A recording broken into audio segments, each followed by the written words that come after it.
Magandang hapon sa inyong lahat. Muli ito po si Herbert Curia, author promoter ng The Critics Promotion. Ang ating boses at konstruktibong kritisismo opinyon, komentaryo at konsultasyon sa linggong ito, kakibat ang ating pananalig sa ating banal na Panginoon Diyos, banal na Panginoon Kristo, at banal na Espiritu Santo, din po sa ating banal na Santa Maria. Ngayon ay ang ating issue na ating tinunghayan ay hinggil sa issue ng PNP internal discipline dismiss 232 roads cops. Yan. Ang PNP ay nag-dismiss ng 232 na abusong pulis mula sa 740 pulis na kinasuhan ng administrative cases last year 2025. So dun sa last year na kinasuhan, first quarter noon, so ngayon ay sila ay na-dismiss na 232 roon. Yung iba ay may mga ibang sanctions na pinataw yung ating PNP. So ayon sa PNP, hindi nito kinukonsinti yung mga abusong kapulisan, kundi pinapanagot nila ang mga ito. So yun. Pinag-iiba yun ng ayas ang kanilang serbisyo upang ang ating kapulisan ay ma-maintain ang accountability and transparency. At base na rin sa utos ng Pangulong Marcos na pairali ng integrity sa hanay ng kapulisan. So yun. So magsasagawa ng integrity caravan ang ayas upang ang ating kapulisan ay maglingkod ng ethical policing and accountability, etc. etc. So yan. So yan yung ating issue tinunghayan na yung PNP nga ay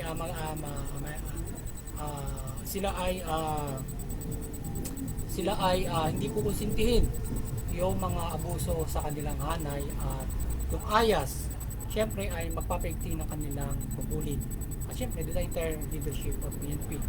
So ngayon ang The Critics Promotions yung ating People's Anti-Crime Promotions ay mariing sumusuporta sa mabuting pamamahala, patas ng hustisya at karapatang-tao. Kasi isyong ito ng PNP internal discipline dismiss 232 roads cops ay maiting natin sinusuporta ng ating Pangulong Marcos at hierarchy ng PNP at ayas sa pagdisiplina ng kanilang hanay or internal discipline at parte din ito na patuloy na pagrereforma ng PNP.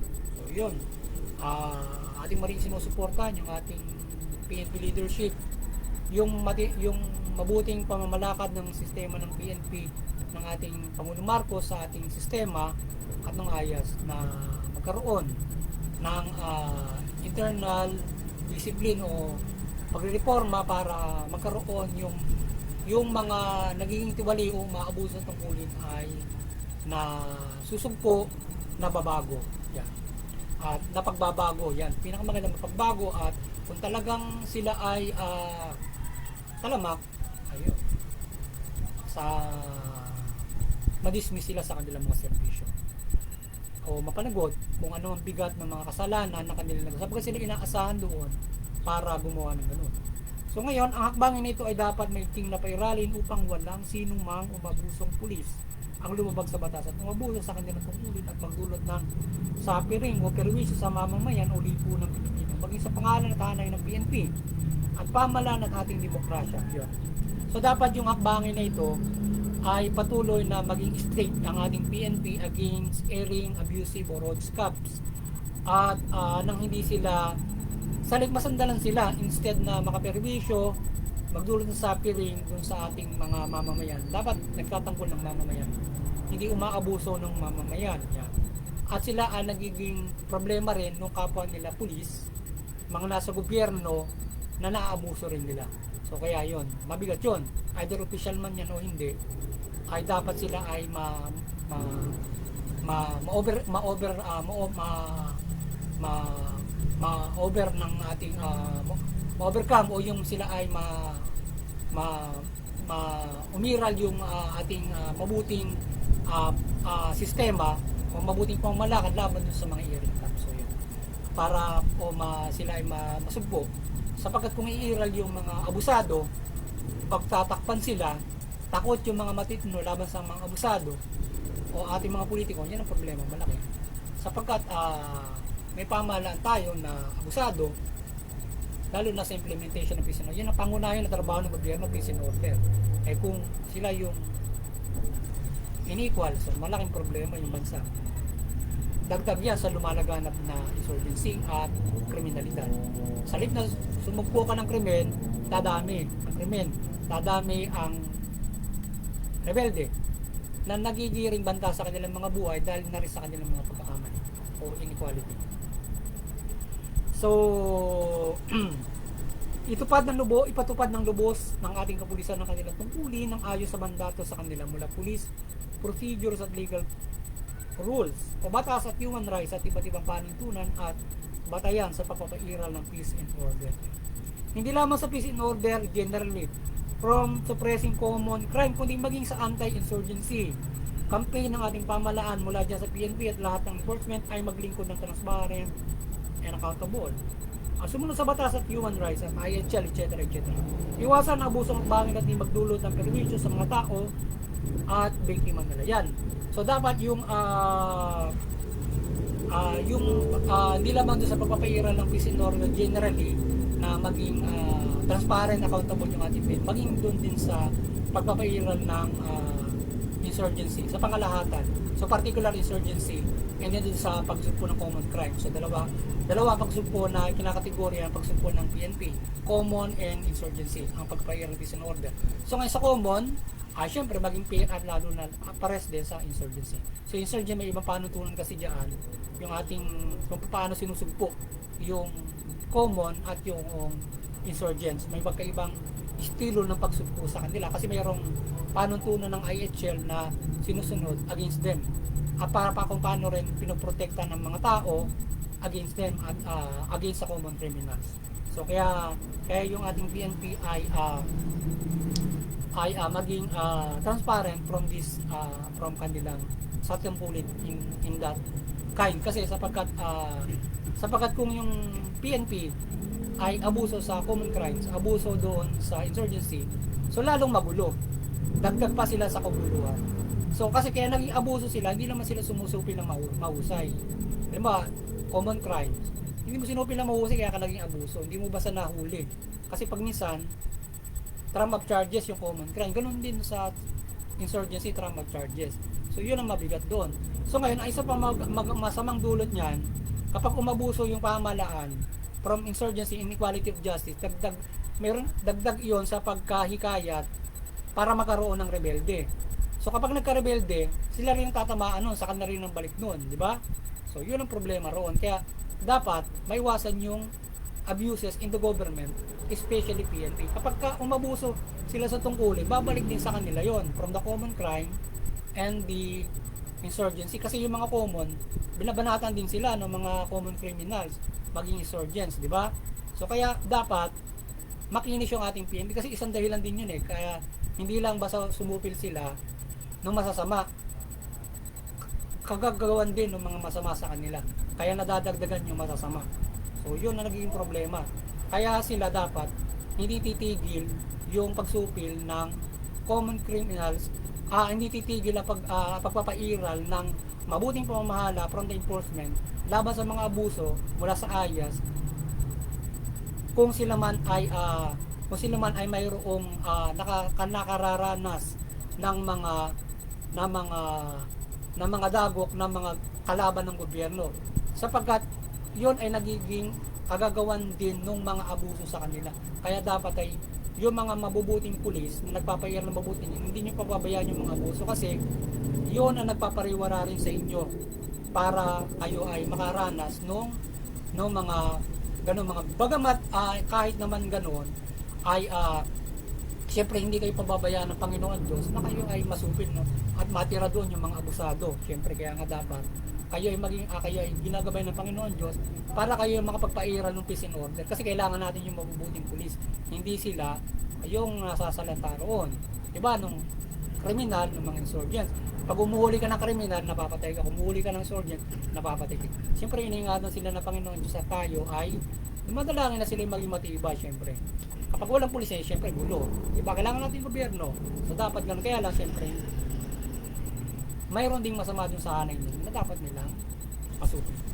So ngayon ay hindi lamang ang umaabuso sa PNP at pamahalaan, kundi maging sa mamamayan at politikong abuso at maging sa mga nasa industriya ng media sa pagpapahira ng peace and order at anti-insurgency sumunod sa batas at irespeto karapatan ng tao at IHL at iba't iba pa.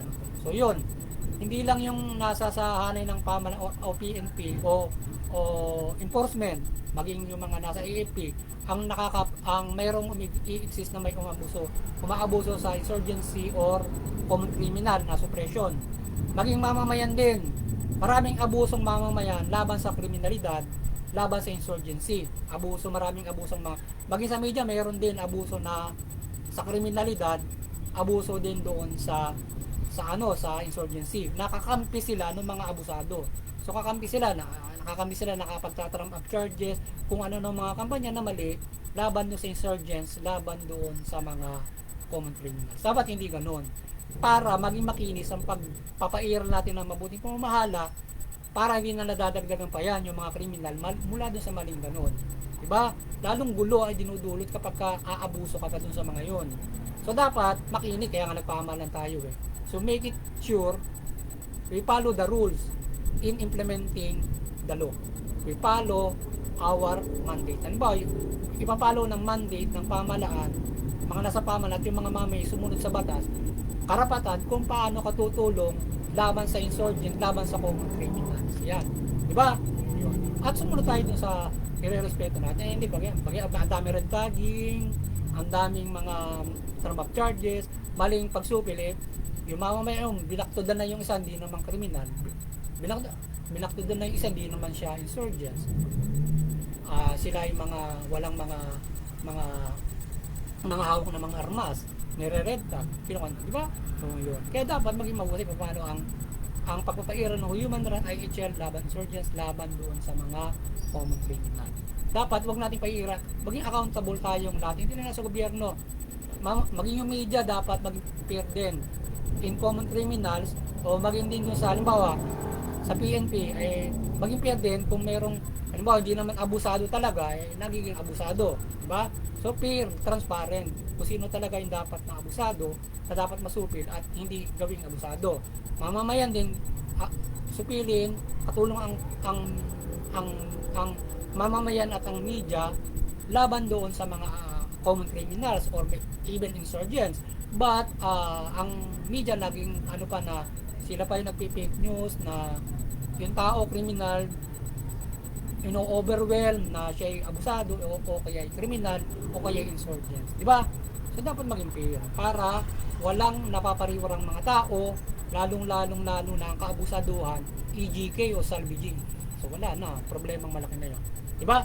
Kaya dapat maiwasan yung pagbago, maiwasan na yung mga umaabuso sa pamahalaan mamamayan na yan, na dapat kayo ay magbago para hindi kayo makapermisyo. So ngayon kung hindi kayo kaya makapagbago, siyempre yung batas na yun susupilin kayo, ganun ang ginagawa ng batas natin. Hindi naman kayo dapat pabayaan, dapat may tingnan. Ayun, di ba? Eh kung pagbabago, mayroon chance, di ba? May chance you think, dapat ganoon. Mayroong pagbabago at mayroong pagkakataon na kayo maging mahusay na sumupil ng kriminal at sumupil ng insurgents. So yun, even na campaign, magaling dapat. So ginagamit nila ang iba't ibang pamamaraan ng pang-aabuso, maging ang makabagong teknolohiya ngayon kagaya ng social media, internet sa pang-aabuso laban sa krimen at insurgency. Hindi dapat makontrol nila ang social media o internet sa pang-aabuso nila. Dapat umira lang patas ng hustisya at karapatang pagtao laban sa kriminalidad upang umira ng mabuting pamamahala at pagpairal ng peace and order. So yun. So dapat ay hindi nagagamit maging yung social media, nagagamit ng ibang mga taong mali ang pananaw at mga nasa kung sino man namang umaabuso, maaaring sa gobyerno or sino man na mga nasa media using the internet o any social media, nagagamit nila yung social media sa mali. So maraming ganun sa mga social media, iba't ibang mga particular na social media, maraming ganun. Nagagamit nila in their false campaign laban sa krimen, laban sa insurgents, halimbawa. Dapat kaya lalong dumadami yung mga kriminal doon sa mga ganyang mga platform. Kasi hindi na instead na nagpapalaganap ng mabuti ron ang makapagpalaganap, eh yung pa yung napiperwisyon na doon sa internet, hindi yung mga talagang totoong kriminal. So kaya yun ang mahirap doon. So boses din natin sa institusyon ng media, huwag mapaira ng pang-abuso, kundi suportahan ang patas ng hustisya at karapatang patawad at maintaining peace and order at paglaban, maaaring paglaban pa sa insurgency. Ano man yan nakalaban ng Estado, dapat tayo ay mapaira ng transparency. At kung may nagkakamali, kaya natin magbago, kung hindi, aksyon, di ba? Ganun na kasimple yun. Ngayon, ang mamamayan na umaabuso sa peace and order at insurgency ay magbago at magtigil na sa kanilang maling hakbangin at paglabag sa batas. Bagos ay suporta ng matitinong kapulisan, nagpapahiran ng mabuti at accountable na nagpapahiran ng peace and order at paglaban sa insurgency. So, yung mga mamamayan, suportahan natin yung ating matitinong mga pulis laban sa insurgency. Huwag yung abusado kasi hindi nakatutulong yung pang-abuso laban sa kriminal kasi usually natutumbok noon mga term of charges lang, hindi naman totoo. Tapos halimbawa, yung dapat mapagbibigyan mo sa kulungan ayun ay yung GK na, di ba? So hindi ganoon. Halimbawa ngayon yung Semana Santa, dapat mapagtika yung ganoon. Lakbangin ng mali sa mamamayan. So di ba? Ano ngayon? Ngayong Semana Santa, eh dapat napagsisisihan para magbago. Kasi pagdating ng panahon, kayo rin naman yung paparusahan ng Diyos mula din sa pamalan na hindi rin kayo makakaligtas ng pamalan kapag nakapaglagay yan ng mabubuting pulis, mabubuting opisyal, masusupil kayo. Kahit opisyal pa kayo, mabubuting mga politiko, nanunungkulan, kapag sila yung nakapagpayaran ng mabuti, masusupil yung masasama. Talagang ganun ang mangyayari. At katulong ang Panginoon Diyos para papuksa kayo doon. So kaya nga dapat tayo ay magbago yung mga ganun mali-mali yung hakbangin. Mayroon tayo ng transparency, sundin yung batas, sundin yung karapatang pantao, so we suppress good at hindi mapangabuso. So ngayong Holy Week, naway maalala ninyo ang Diyos at Panginoon sa Kristo at magbago at magsisiw pang hindi matula sa mga road curbs na dismiss or nakukulong o anumang nakapahamakan. Yan, at maging yung mga mamamayan na mga chismoso, mga naganayon, nakakasuhan ng mga libel, etc. etc. Internet ang gamit, cyber libel, etc. Anumang cases. So, magbago at irali ng mga makadiyos at di ka nabasihan at gabay ng ating pamumuhay, gabay ng ating buhay. Muli, maliwanagan tayo ng Banal na Santa Maria at yung Libo na Pilipino mula pamahalaan at mamayang Pilipino. Yung pamahalaan, mamahalan ng mabuting matuwid tugunin yung karapatan ng tao, pakasas ng justisya, iwasan yung pang-aabuso at korupsyon. Yung mamamayan, iwasan yung paglaban sa pamahalaan, paglabag sa batas.